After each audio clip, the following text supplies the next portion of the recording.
welcome to the fourth webinar of the Women, Peace and Security Forum, an initiative of the Jack D. Gordon Institute at the Florida International University. I am Dewey Turner, and it's my privilege to host a series of foundational webinars. The primary goal of the Women, Peace and Security Forum is to close the gap between theory and practice through evidence-based analysis, cross-sector collaboration, and of course, education. We aim to be the go-to collaborative hub for WPS. Our pivotal discussion today is on Haiti, the Global Fragility Act, and Women, Peace and Security.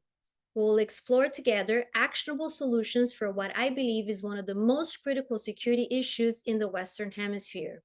We're honored to have two expert presenters and two commentators. Dr. Tahina Montoya, a Reserve Air Force Major, is an international affairs strategist, Department of Defense gender advisor, and political military affairs analyst. She is a Women in International Security Defense Fellow, Truman National Security Project member, and adjunct professor at the GW's Elliott School. Joining her is Mr. Marvin de Mathelier, an expert in Haitian history, culture, and current affairs. As a Marine reservist, Lieutenant Colonel Select, with 2 Haitian deployments, Mathelier is also leading the effort to establish New England's first Haitian Cultural Center. Their unique perspectives combine Department of Defense experiences with research and analysis of complex challenges. After the presentation, they will be joined by Mr. Pierre, a Haitian American commentator known for his analysis and deep understanding of social political dynamics in Haiti. And completing our panel is Ms. Rose George, a Florida Army National Guards woman and Women, Peace and Security gender focal point. They bring invaluable insights from their Haitian heritage and professional experience. Without further ado, Dr. Montoya and Mr. Mathelier, welcome. Thank you so much, Dewey. Thank you to everyone that is sharing their morning, their afternoon, or their evening with us. So thank you again, Dewey, for that lovely introduction and really for the opportunity to share this space with you all this morning, afternoon, or evening. Also, a big thank you to Florida International University and their Women, Peace and Security Forum for elevating these conversations, these critical conversations that really do need the space to have these discussions. And so I'm Dr. Tahina Montoya from Georgetown University, and my colleague, Lieutenant Colonel Select Marvin Mathelier, is a recent graduate, a master's graduate from Columbia University. And together we are so excited to be here with you all to be able to discuss and present on something that resulted from a policy brief we published through Women in International Security back in November of 2023, titled Gender Implementation of the Global Fragility Act, A Case for Haiti. And here's a quick overview of what we're going to be covering during the discussion. I do want to highlight that we are going to we're going to dedicate some time to speaking about the history of Haiti, really to kind of underscore and emphasize the importance of taking the unique situation in Haiti and its complex history into account when we work towards thinking about solutions or developing solutions. Oftentimes, I think we are quick to assume what the solutions are. We're quick to assume what the problems are, and given consideration and taking the time to understand as best as we can how complex each conflict is in every respective country, I think is something something that's worth taking the time to explore and understand before we work towards developing solutions. And so without further ado, I'm going to pass it off over to my colleague, Marvin, who's going to delve into the history of Haiti. Awesome. Thank you so much, Dr. Montoya. And thank you for giving us this opportunity here to again, and I echo Dr. Montoya's sentiment here. I really appreciate the opportunity for us to go ahead and discuss this pressing matter and ways that we could be able to address this moving forward.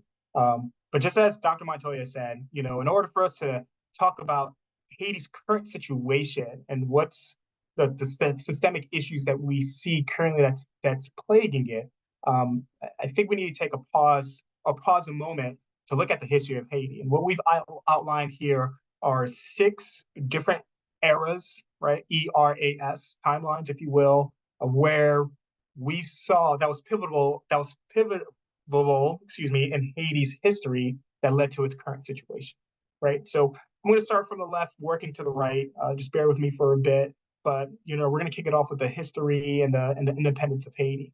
So, common knowledge to people who follow Haiti's history, we all know that Haiti was gained its independence January 1st, 1984. In fact, Haiti became the first free Black republic on January 1st, 1884, when a band of slaves raised an army to defeat France.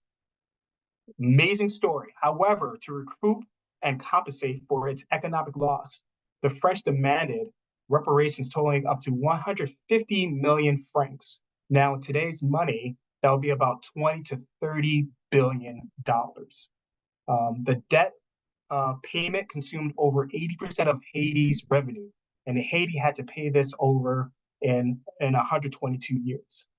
Now, to go ahead and add insult to injury, due to fear of other slave rebellions happening in other countries, such as the U.S., countries like the U.S. and elsewhere did not initially recognize Haiti nor offer their support. So imagine being this young country being able to go ahead and repel not just France. Spain was also they also repelled Spain and England as well too. Three major superpowers during that time, and becoming the first Black free republic, and having to start your economic, in your own sovereign country 3 steps back, because now you have to go ahead and do this repayment, which comes up to 20, 30 billion today's currency. That was a lot for this young country. Now, if we go ahead and move forward to 1915 to 1934, this was during the U.S. occupation of Haiti, which they occupied Haiti for about 19 years. And this was during a time called the Banana Wars campaign, which the U.S. occupied several countries within the Western Hemisphere to go ahead and maintain and grow its economic influences within the Western region.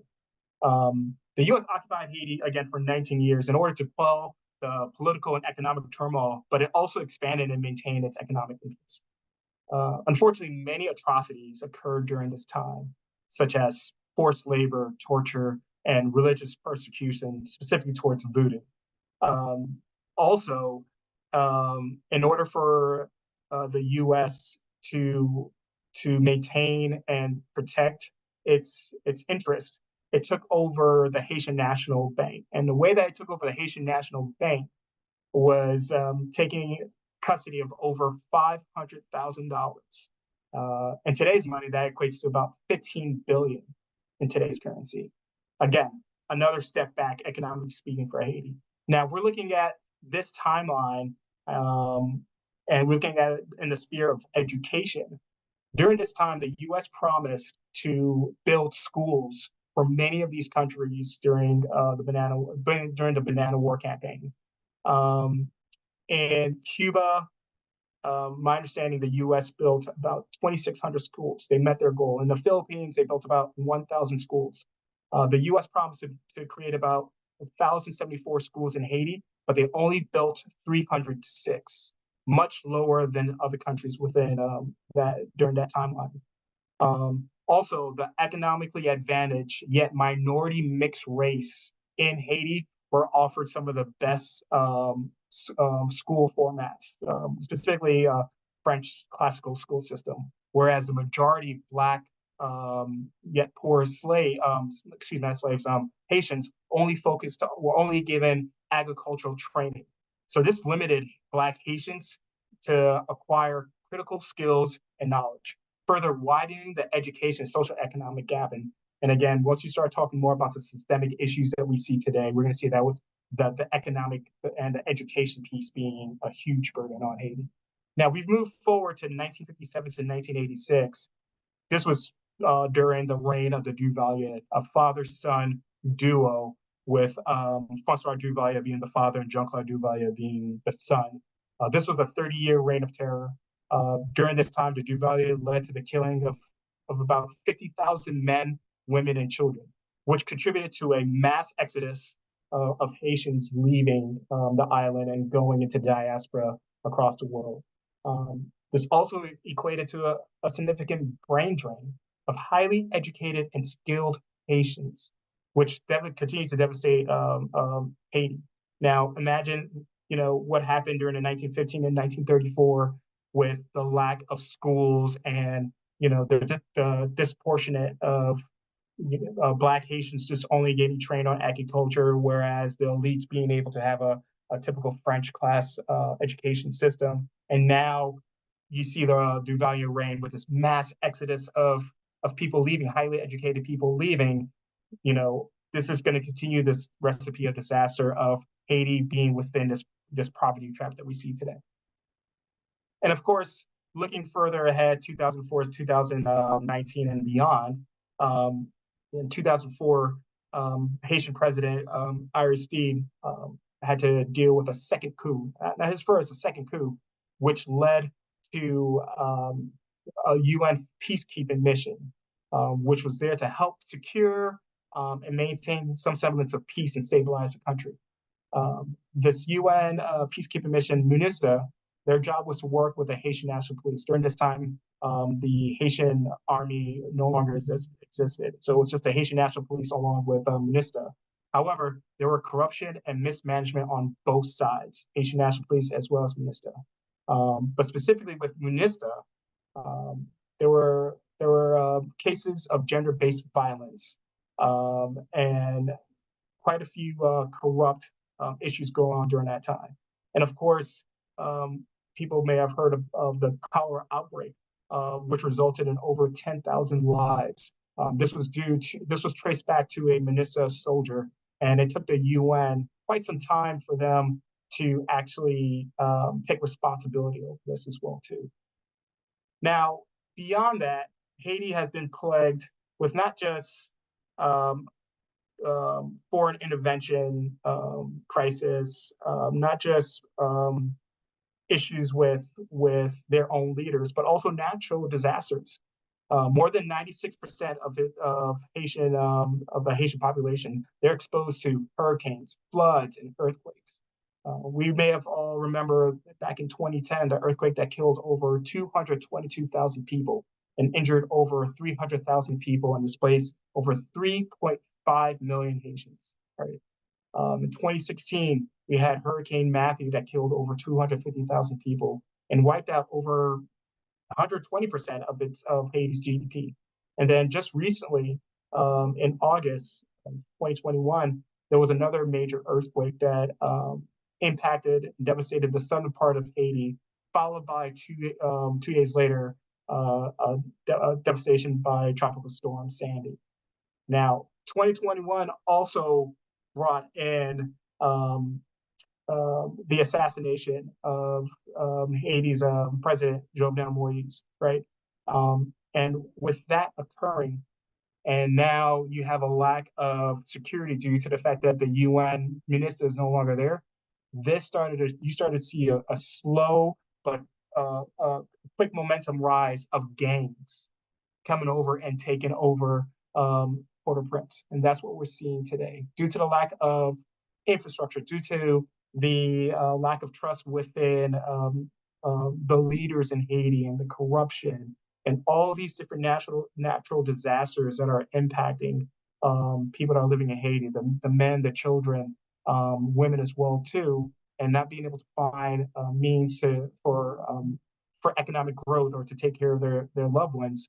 A lot of people started to resort and focus on being part of these gangs, which is where we're seeing and where we are today. From my last analysis, we're in 2024 now. In 2024 alone, there are over 2,500 deaths based off of this crisis that we're seeing in Haiti right now, and it continues to grow. Again, as you see through this timeline, you can see how each and every piece here is related, can kind of intertwine with each other that's created this crisis that we see today. Next slide, please. So systemic issues, right? These systemic issues, they are aligned with what was discussed in the last slide. Okay. So lack of women representation. Okay. In 2019, there were around 2.54% of women that were in parliament. Now, there is no parliament today, right? So there is zero representation right now when it comes to women at the highest position or in Haiti at the national level. And that's 2019. I could go and also take that a little bit further and talk about the Transitional Presidential Council, which has 9 members, and out of those 9 members, you have 7 voting members. And there is a woman, but she is not a voting member. So keep that in mind as well too. And that's going on today. Weak institutions. There is the Ministry of Women Affairs, who work on promoting the rights and elevating the voices of women. However, due to the focus on the gangs and security, there hasn't been a full capacity and capabilities to go ahead and really help build this out, right? In fact, you know, who knows exactly who's leading that as of today due to the whole transition period that we have going on. So that's another issue that we're seeing as well. Rest of that. Now, this is a modern version of child slavery. And, you know, I remember me growing up and visiting Haiti at times. I grew up with 12 uncles and aunts. So you can imagine how many cousins I've had. But once in a while, I would see this one child that I didn't know was my cousin or not, but she would come around, she'll help clean, and she slept underneath the stairs. And she was treated differently. But I thought she was my cousin. Come to find out, she was arrested. And this is a commonly practiced version of child slavery. Now, this usually happens, and you see an uptick of this when there is a crisis going on, where a family is they're not able to go ahead and take care of their child. So they send that child off to another family that has the capability means to go ahead and do so, in hopes that that child will be taken care of, in hopes that that child will be able to go to school, will be able to be fed, things of that nature. Where the truth is, unfortunately, is that usually, you know, these childs, they deal with physical and sexual assault and abuse, emotional, mental assault and abuse, right? And once at the age of 15, once it's time for them to go ahead and leave, because typically by laws, you have to start paying that child by the age of 15. Many children, they probably head back home, or they end up joining those gangs, or they end up as prostitutes because they weren't given the structure or the format for them to go to school and things of that nature. And then, of course, the last piece here, the women and within the informal sector. Now, 62% of the Haitian workforce are women. However, the majority of this is in the informal sector, kind of what I discussed here before. I think this picture kind of does a great job depicting on what the informal sector looks like in Haiti as well, too, where you have these makeshift stores, if you will, where women are out there, they're selling goods, they're selling produce, they're selling food. And you see it all over in Haiti, right? Because they have to go back, these women have to go back and they have to go ahead and support their family. But if there is a natural disaster, if there is a crisis that occurs that we're seeing today, and something happens to that woman, right, she gets hurt, not only is she impacted, right, her whole family is too, because she has no benefits, she has no healthcare, things of that nature. So the money that she made, right, is going to have to go and support herself or take care of the issue that she's going in, or she might make that sacrifice so she could go ahead and take care of her children. So these are some of the systemic issues that we see, and it blends in well with the whole timeline that brought us to our current situation. Next slide, please. So Haiti at a glance. So now that we have a better understanding, thanks to Marvin, about the complex history of Haiti and the systemic issues that have resulted because of that complex history, we have a better understanding of how Haiti is internally, but how does it compare on a regional level, or even beyond that? How does it compare on a global scale? And for that, we want to emphasize the importance of data. And there are several indices that do have a gender focus that kind of shed light on where Haiti is on both a regional and worldwide or global scale. So at the time that we wrote the report, fall of 2023, it was very telling, but I also have some data that is more indicative of where Haiti is today. So some indices that offer some information include the Women, Peace, and Security Index. The 2021-2022 version of the index brought about or highlighted that the average education in Haiti is 4.3 years, that it was identified as the worst country in the Central and South American region for education, legal discrimination, and discriminatory norms. It ranked 142 out of 170 countries, and it was identified as a fragile state.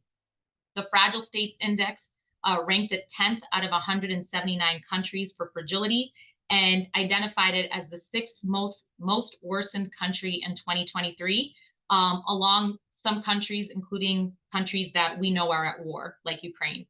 The Global Peace Index of 2023 identified Haiti as having the largest peace deterioration in the region and the second largest deterioration overall on a global scale, just behind Ukraine, again, a country that is completely at war. And they identified causes for this as internal conflict, violent crime, and political instability. And then lastly, the Armed Conflict Location and Events Database identified it as one of the 10 countries on the conflict watch list. It also identified Haiti as one of the 46 countries on the Severity Index, and it was listed second out of 7 for extreme severity. And at that time, for the data that had been captured in 1 year alone, from April 2022 to April 2023, there was a total of 809 events surrounding conflict that had occurred. And again, that's data that was collected and does not account for data that had not been collected. I was able to pull some more recent information. The Georgetown Institute for Women, Peace, and Security did recently publish a 2023-2024 Women, Peace, and Security Index, and it identified the following factors. It ranked Haiti 167 out of 177 countries. So again, you can see that it has fallen further down the list despite having more countries included in the index. It ranks second for worst performer.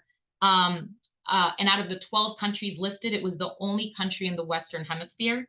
It was identified as the worst country in the Central and South American region, and it had the 5 lowest rankings in the region for education, parliamentary representation, legal discrimination, maternal mortality, political violence targeting women.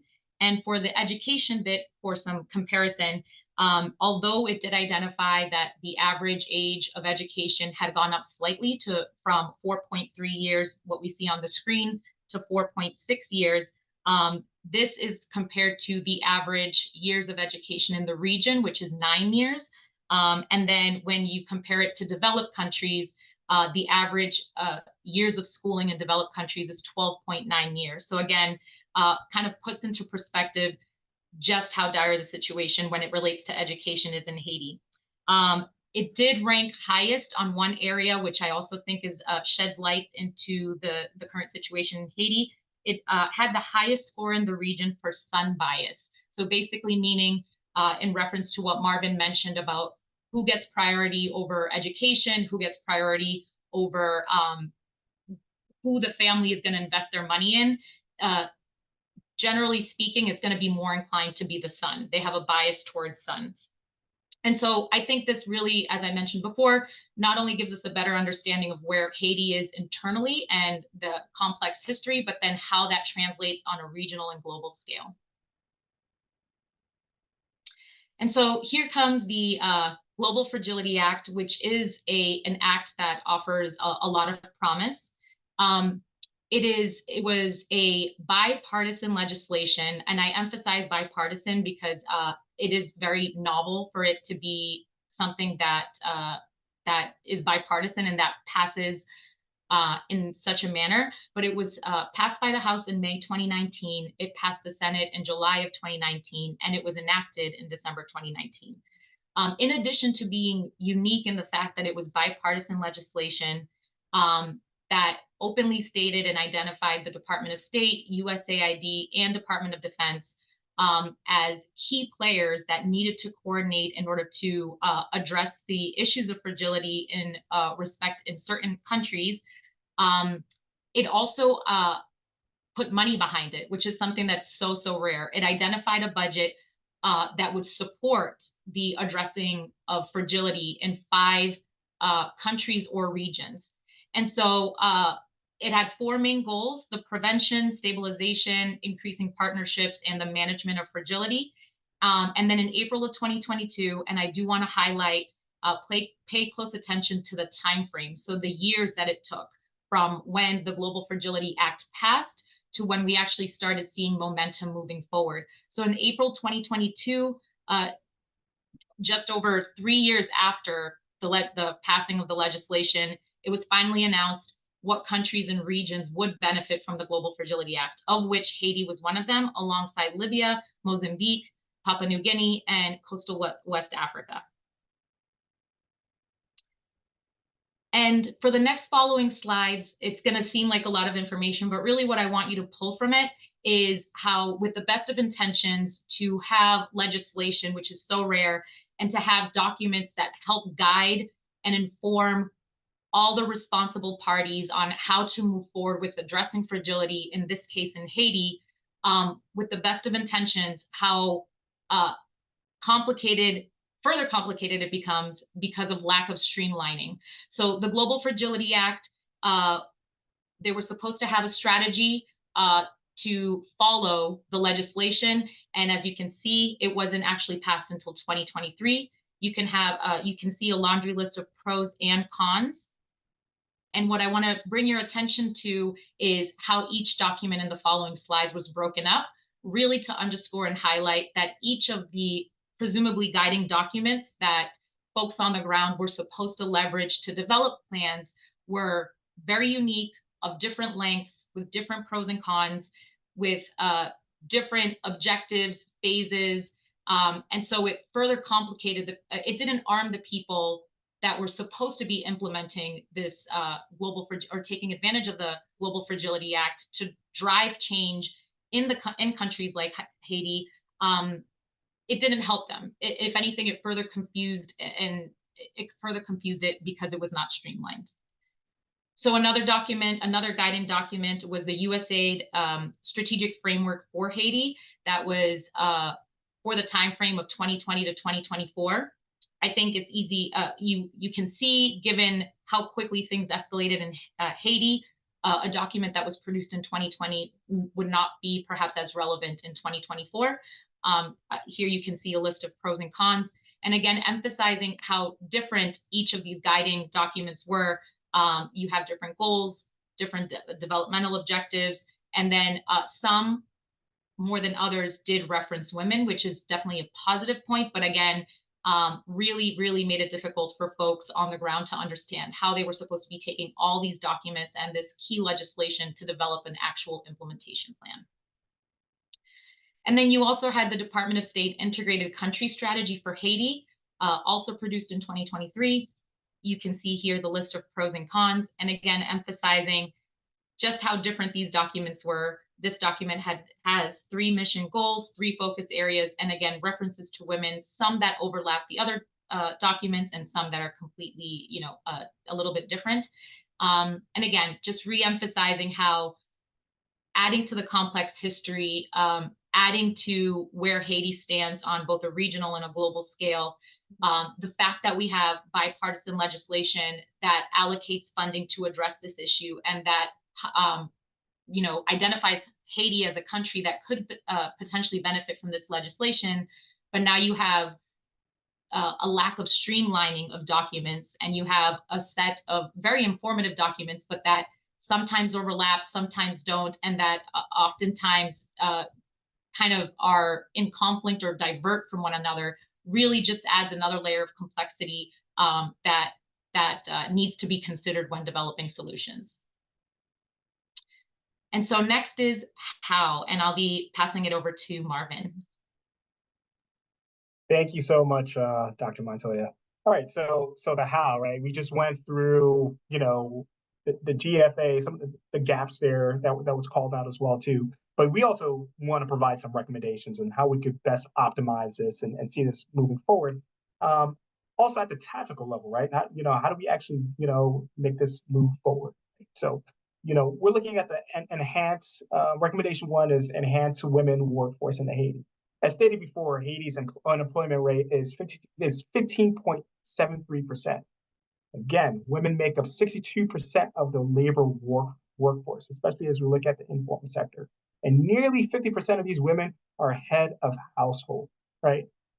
The problem that we have here is that there's little to no benefits for a large portion of these women in the Haitian workforce. Again, if something goes wrong, right, what type of benefits do they get? How are they able to go ahead and continue to work if they have no protections or insurance, things of that nature? I think our recommendation that we have here is to create a coalition to draft an economic plan centered on developing the women-led informal sector.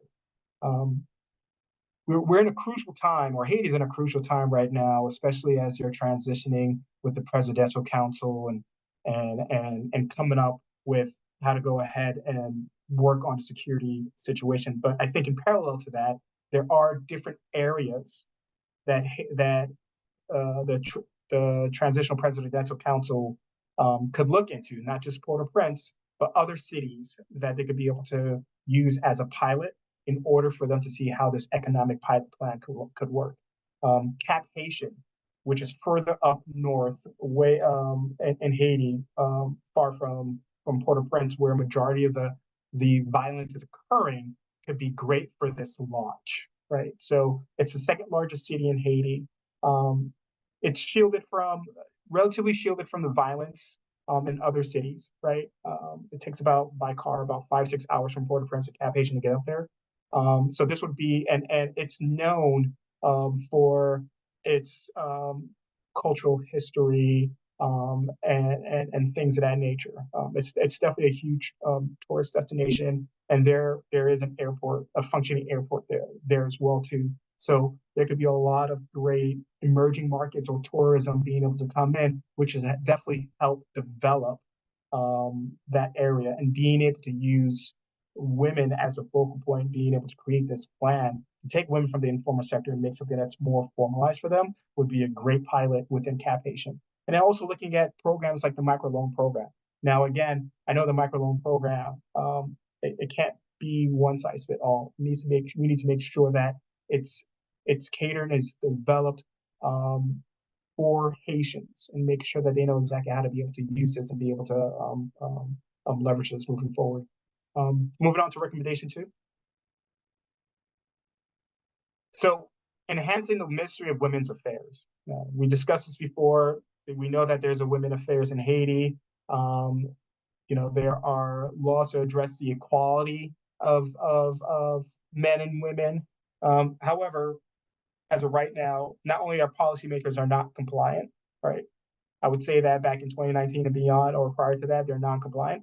But everyone right now is focused on how to go ahead and delve into the security issue that's going on in Haiti. I think, again, like I said before, there's a lot of things that could go in parallel to this, and trying to find the right people to put in place to go ahead and run this Ministry of Women Affairs. I think that's important as well, too, especially as we're looking at different locations for us to run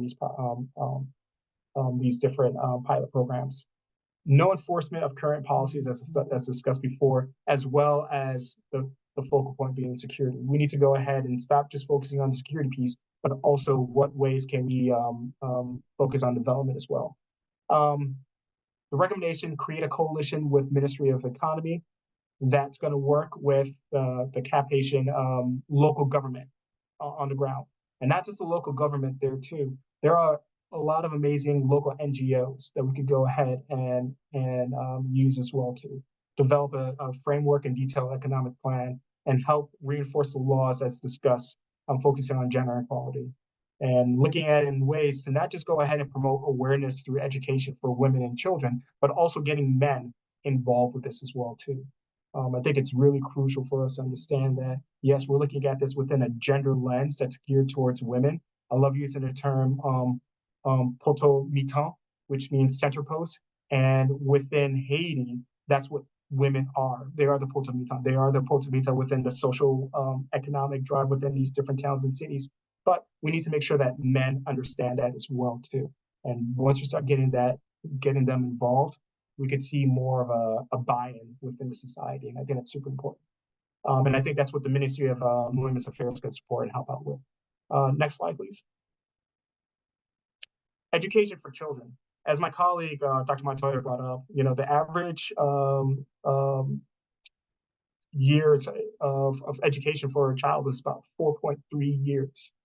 Again, I don't know if you remember my brief about 10 minutes ago, give or take, but when I was talking about the timeline related to the education in Haiti and how, back during the U.S. occupation, that was kind of cheapened. This is part of the problem, right? How do we go ahead and try to go and fix that?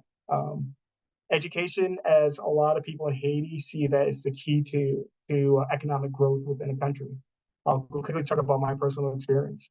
My parents, they came here as immigrants back in the 1980s. They had no money whatsoever, but they knew that education would be key for their children to have a better life in the future. So they didn't send me to the nearest zone school. They sent me to a private school, and they didn't have money like that, but they knew that was my key. That's the mindset for a lot of Haitians, and they understand that. It's just that they don't have the means for that because 80% of schools in Haiti, you have to pay to go to school, and that's tough. So in order for us to drive this home, have Haiti develop a model similar to the high-performing Asian economies, where there's a high rate of investment in education. Now, obviously, in order for that to happen, there needs to be strong infrastructure. There needs to be buy-in within the populace to make sure that there are jobs in place. So people, whether they like the T word or not, being taxed, but that is going into the education system. So we are creating good quality and great education system for students. Now, this is going to help out a lot when it comes to building the economy, right? Once you start providing great quality education to students, you're going to build a stronger workforce for the future. And that's what we've seen with a lot of these high-performing Asian economies, right? Within 50 years, they came from developing country to becoming a developed country. There's a model for that. Now, we have to be mindful, those are different cultures. So again, we got to make sure that's something that we're able to fit within Haiti that works well for Haiti. I think organizations that can help make this happen, again, talking about the GFA, we have leads within a GFA, such as USAID, DOD, and Department of State. But again, we could also work with Haitian civil society. We can work with the diaspora. We can work with the Haitian government to ensure that there is a pathway that's working toward good quality education. Next slide, please. And last but not least, recommendation for empowering the Haitian diaspora. Again, about 10 minutes ago or so, I discussed the Duvalier era and how there was a brain drain or a mass exodus of some of the highly qualified Haitians that left Haiti. So they have to deal with any political or economic persecution. And whether they're in the U.S., Canada, France, what have you, they are out there and they're doing well. And 2/3 of remittances from the diaspora makes up about is part of the Haiti's GDP. So about 2/3 of that. The diaspora has the resources and they have the knowledge to help build Haiti's future, right? Another piece that should go along with this is dual citizenship. Have the Haitian diaspora vote and play a role in Haiti's election. They already have skin in the game, like I said before, of 2/3 of the remittances makes up Haiti's GDP. I think that moving forward, they should have a say in what the political landscape could look like for Haiti as well, too. Now, again, we want to make sure that we're not creating an elite class, right? We want to make sure that Haiti's is being led by Haitians. But I think the diaspora could play a role in figuring out what that future looks like. And part of making sure that they know what that future looks like, is have them be part of the conversation when it comes to GFA, right? We should have more representations that's talking to Department of Defense, Department of State, specifically when it comes to GFA and what that looks like, right? We want to leverage our national Haitian elected officials. These individuals are elected officials, Haitian American elected officials that's working across the country, but they understand the landscape of what's going on in Haiti too. They could be a voice for the Haitian diaspora and a conduit to U.S. officials as well too. I think that they could play a major role. And the last piece here is that diaspora needs to work together. I know that we have members, and specifically in the U.S., right? Let's talk about the U.S. here when it comes to diaspora. I know that we have, a large contingent within Miami. We have a large contingent within Boston, within New York, so on and so forth. But I believe a lot of times there are multiple courses of action, different options on what does a future in Haiti in the future looks like.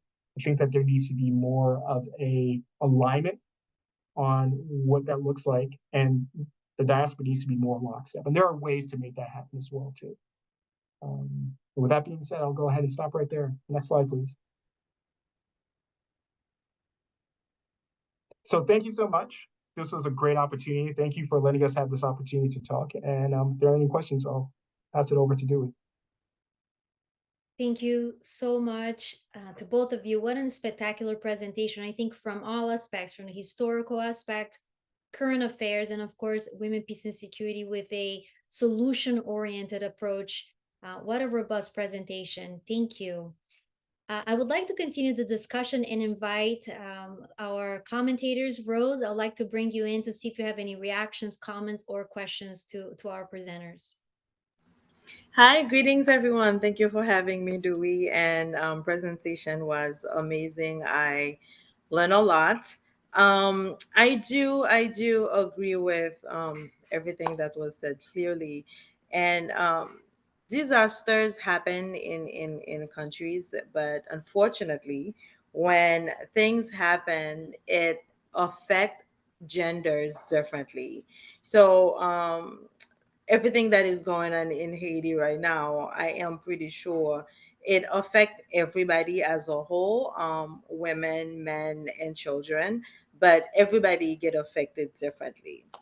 The question that I have for myself, and I'm pretty sure for everybody who is watching the webinar, is for someone like me who's an Haitian American living outside of Haiti, how can I approach the diaspora community and talk to them and explain to them how crucial it is for men to stand behind women, especially in a problematic country like Haiti? How can I express to them? How can I make them understand the importance of not only having women in the country, but also cheer them on and also believe in them and also push them forward? How can that contribute to the change that we all want to see for Haiti?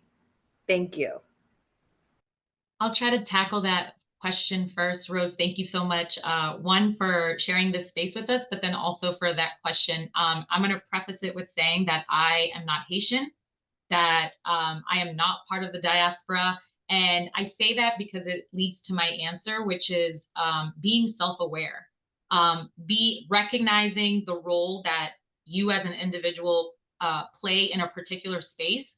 In this particular instance, I recognize that I might be able to offer something from a gender perspective, but that I'm no place to present myself as a Haitian expert, as a Haitian American. And so that kind of was what led to our collaboration, Marvin and I's collaboration, is because we recognize that together we're stronger, and that we offer unique perspectives, but where I have a gap in understanding Haitian history, or having been, being able to say that I've been in Haiti, that is what Marvin offers. And then the reverse can be said for Marvin's experience with gender, but that's something I could offer.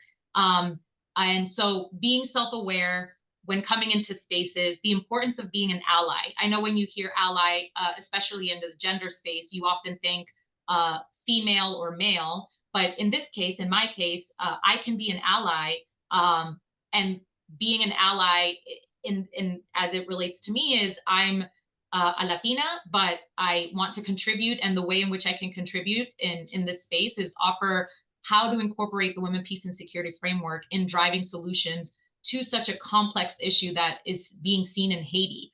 And I also offer that given how complex it is, it requires solutions that are maybe what some would view as outside of the box. And what better framework than the Women, Peace, and Security framework to leverage everything that comes with that framework in order to develop unique solutions for very unique situations like the one we're seeing in Haiti. However, for the diaspora question, we have our local subject matter expert, Marvin, who can offer you his very unique perspective. Thank you, Dr. Montoya, and thank you, Rose. So yeah, great question. And again, I'm a member of the Haitian diaspora, and for the last several years, I've been in different conversations with different organizations, different groups, and I think Rose, that's definitely a shoe-in for you. Finding the right groups, finding the right organizations for you to go ahead and have these conversations with, but not just have these conversations as well. I'm going to use the word ally, right? Find the allies that you can have these small, intimate conversations with, right? That's important to you as a woman, and ensuring that women's voices within Haiti and the diaspora is being heard. I could think of multiple organizations that have amazing male allies, right? That want to make sure that women voices in Haiti, they're being heard. We're moving forward in the right direction, right? And one organization I'm thinking of is the Haiti Policy House, which is in DC, which is it's the first Haitian think tank in the DC area, and it's led by one of the members is Gloria Blasey, right? And she's doing phenomenal work. She's doing amazing work. And I think what Dr. Montoya said is spot on, right? You could bring, subject matter experts within women, peace, and security to these conversations, to these organizations within the Haitian diaspora, and saying, hey, this is why it's important. And there's a framework that works for it, right? And you could talk to people within the Haiti Policy House that could, help support that as well, too, whether they're man or woman, right? So there are outlets where you can start having these conversations. I want to say this one last thing, too. Within the Haitian diaspora, the quote unquote younger generation, I still think I'm young, but quote unquote within a younger generation, we are seeing there is that mind shift that's being changed to, hey, no, women don't stand on the side. They stand with us. We're partners when it comes to this, right? And there's more of that momentum that's going, right? So if you're able to find those people, and they're out there, and not only that, we do have showcases of amazing Haitian women, whether in the diaspora or not, that's doing great work, and we use them as showcases of how amazing they are and what they're doing. I think that you'll definitely have a case to move things forward. Hopefully that's helpful. Thank you so much. Thank you, Rose, for your question too. I want to highlight that Rose and I, when we were in uniform, we work in the Women, Peace, and Security space, and I know that Rose is going to be in high demand now as a Women, Peace, and Security expert, and also with her Haitian heritage. I'm so glad that you're here. And I agree, this has to be a collaborative solution. Lots of allies like Tahina. I'm also an ally, and we have to bring many other experts to help solve this complex issues. And I'm sorry, Marvin, you're not young anymore. You're Lieutenant Colonel Select. You are old now. Congratulations.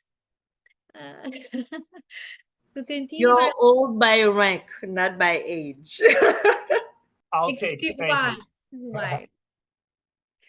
Well, to continue with our conversation, I want to bring another ally, friend, and expert, Billy.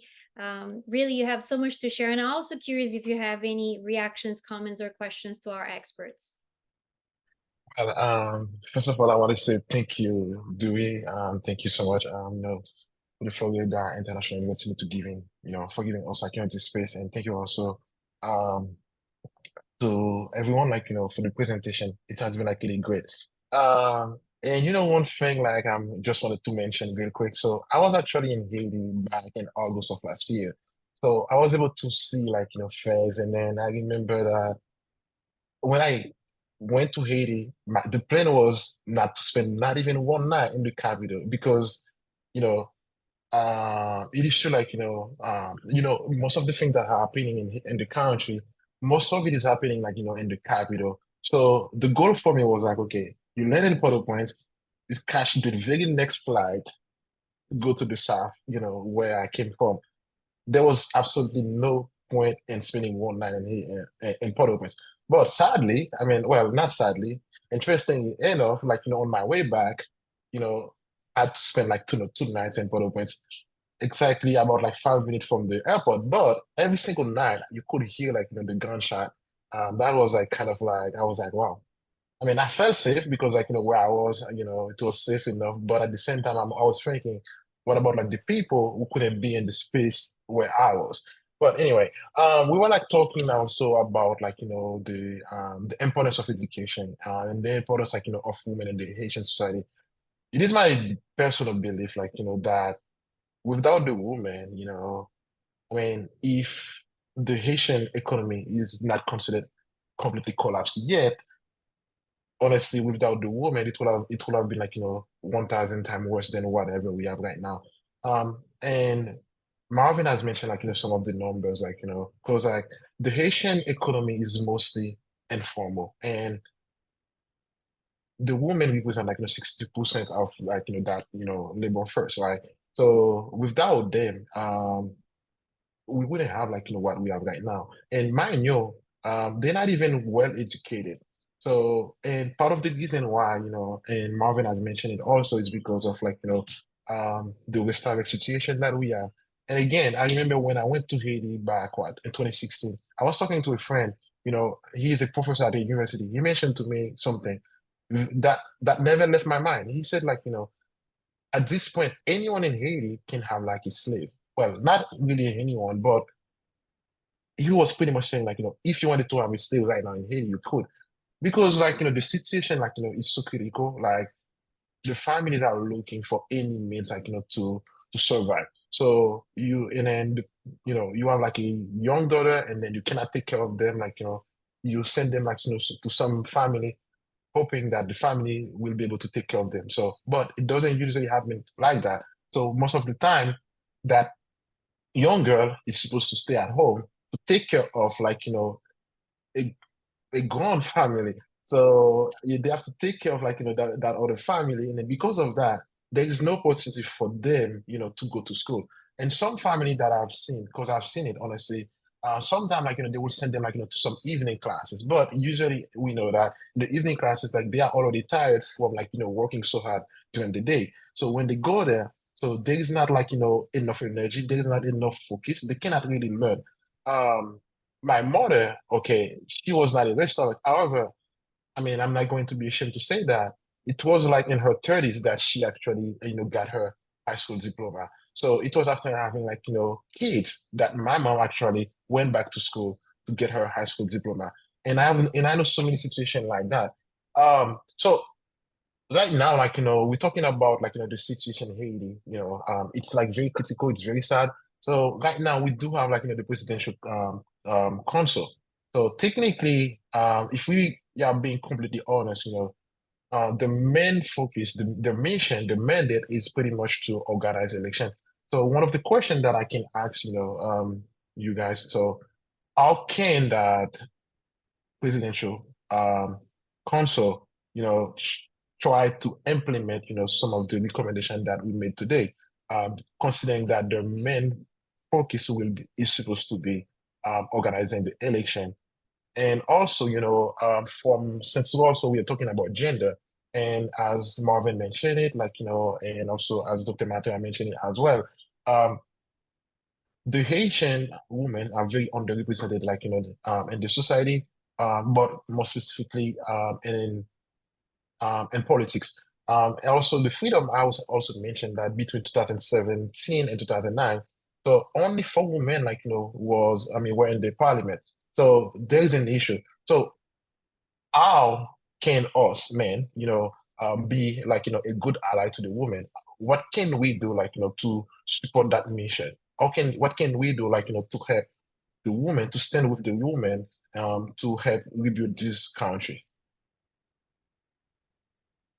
Yeah, great question. And just one side note, my family, well, on my dad's side, he's from the south side of the south part of Haiti, not too far from Okai, Tiburon. So past Les Anglais and all that. So who knows? We might be cousins. I'm from But Port Salut, but yes, okay, I'm from Port Salut, and I think you mentioned President Aristide, so we came from the same city. yeah, yeah, Let's put it like that. yeah, absolutely. So great question on the first part here. So you mentioned the TPC and how can the TPC go ahead and take this policy here and be able to implement it, especially if their mandate is to their mandate to be there for 2 years, February 2026, looking at elections, totally understand that. And then the second piece, we're looking at how can men be allies to ensure that we have more voices, or Haitians have more voices at the table as well, at all levels, right? We talk about the parliament. So regarding your first question, you're absolutely correct. Looking at the Transitional Presidential Council, also known as TPC. So if you hear me say TPC, Transitional Presidential Council, right? So looking at that TPC, yes, they're there for 2 years and they need to go ahead and focus on elections. But as we already know too, they are looking at building a government, right? They are looking at appointing a prime minister, and hopefully, Bill, you probably know this better than I do, but hopefully within the next week or two, I think by next Friday, they're supposed to have selected a prime minister. I think they have like 80 applications. We'll see exactly what that looks like, right? I don't think that's necessary. Right. Fair. With all that being said, they are looking at building a structure. It's going to be a transitional structure, but they're looking at building a transitional structure. This is a pivotal moment, right, where GFA, that's being led by the U.S., could work hand in hand with the Haitian government that's building this transition period to say, hey, okay, well, you got your primary mandate, right? Go ahead and build a space of security so we can have elections. But while you're doing that, what are other leverages, whether if it's economic, military, whatever the case may be, we can start pooling to start working towards a Haiti that we want to see in the future, right? That you could be able to pass on to your predecessor come 2026. And I think being able to have these conversations when, the TPC, along with whatever this appointed prime minister is going to be, and then of course there's going to be ministers, below this PM, they could probably take a look and say, hey, you know what? Let's focus on the security issue that's going on in Port-au-Prince. But let's look at different areas where we could create pilot programs, and if it's working well, then hopefully we could be able to implement it, within Port-au-Prince. I take what we see here within Global Fragility Act. I look at places like Seattle, or well, stay with Seattle, right? Back in 1980s, 1990s, give or take, not much was going on in places like Seattle. And then you had Amazon show up, you had Microsoft show up, right? There could be a structure like that as well too when you're looking at places like OCOM or Cap Haitian or OCI as well too, where you're able to go ahead and build that structure of economic growth through the lens of women, right? Knowing that there's a structure and women play a huge role. Although it's informal, they still play a huge role when it comes to economic development. So I think there is we have this short window where we just got to go ahead and say TPC, through the workings of the U.S. working with the TPC, here's an opportunity because we have the Global Fragility Act. We have this 10-year process that we want to help out. How do we go ahead and engage on this? Is there any way we could be able to work in these different pilot quote-unquote cities, right? Regarding your second questions on, ensuring that we have men who are allies, who are ensuring or uplifting and empowering women to be in these roles, right, within Parliament and things of that nature. We are already behind the curve, if you will. Or I don't know how the phrase goes, but you get what I'm trying to say here. And I think I brought this up before. TPC already has 9 members, and out of the 9 members, there are 2 that are non-voting, and one of them is a woman, right? That needs to change. And when it comes to changing the mindset of this machismo culture, and men are the ones that are the head of the household, things of that nature, it's not something that's going to happen overnight. It's going to take some time. But through different cases that we see that's going on around the world, and even in the Haitian diaspora, we may not be able to work with the generation that's leading the country now, but we could probably work with the generation that's coming up. And the generation that's coming up, if they're working hand in hand and we're empowering the Haitian diaspora, right? And the generation that's coming up, they're able to see, amazing women that's doing amazing work across the diaspora, right? Where, the Haitian Ministry of Women's Affairs is able to go ahead and strengthen up and, be able to get a voice. And not only that, imagine if you're able to take these women that are in the informal sector and they're able to create businesses, formal businesses on their own, and they become a powerhouse. Throughout that, there could be more allies, men allies, are saying, hey, these women are doing it. We understand that they're making it happen. So therefore, let's go ahead and continue to uplift them. I hope I answered your question, but there's my response for that. Thank Tahina, you. do you have anything else for that? I apologize, Dr. Montoya. Any thoughts on that? I just wanted to just 2 quick thoughts. Kind of one of them is piggybacking on what you mentioned, Marvin, about being a male ally. Until that patriarchal mindset changes, which will take time and will take newer generations with thinking through different perspectives. The opportunity, the reality is, in an ideal world, there would be far more balance of voices at the table offering different perspectives. But in the meantime, a way to be an ally broadly, but in the question you asked, a male ally is if you have the luxury of being at the table and you recognize that there are certain voices that are not at the table that are critical to developing solutions, either finding ways to get them to the table, or in their absence, develop an understanding, take the time to meet with those voices, to understand their perspectives and bring their perspectives through you. You can offer those perspectives to the table in their absence while we work towards changing the patriarchy, if you will, right? That's such a very feminist terminology. And then the other thing I think is the forever optimist in me likes to try to see the glass half full, even in the most dire situations like the one we're seeing in Haiti. But this is an opportunity for Haiti to try something different. And then oftentimes seeing things through a gender perspective, incorporating the women, peace, and security framework is still a secondary, tertiary objective, if that, right? Oftentimes we have to establish security and then we can focus on all that stuff. And I say that because that's probably the terminology they will use. But incorporating and embedding key concepts that constitute the women, peace, and security framework in the development of solutions from the onset, from the get-go, as we're speaking, right?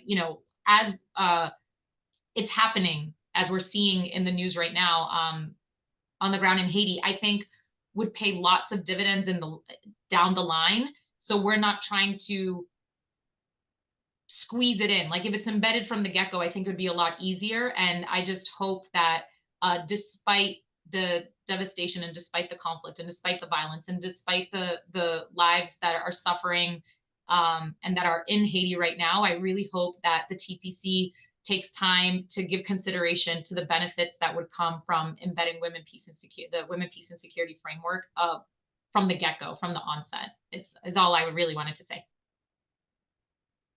Thank you. I love the discussion, and I always like to highlight that women, peace, and security is definitely not for women only. It's inclusive of men and women. It takes all hands on deck.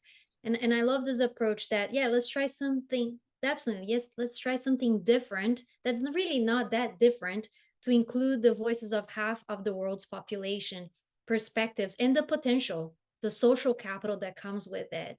Dr. Montoya, like you, I'm forever optimistic, and I feel that this here is just a conversation starter.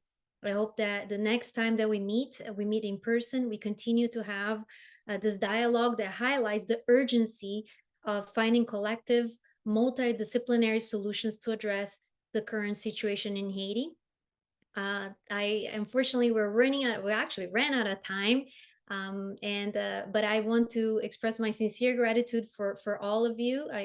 You're absolute wonderful professionals, and I consider you friends. So thank you for being part of the Women, Peace, and Security Forum. I want to address our audience. Thank you for watching, and I encourage you to engage the resources that we have at the Women, Peace, and Security webpage. You will see on the show notes, to read the paper that Dr. Montoya and Mr. Mathelier put together. Is a wonderful policy brief. Please take a look at the show notes, and also to participate in our social media, #FIUWPS. Once again, thank you for joining us, and until next time, thank you all.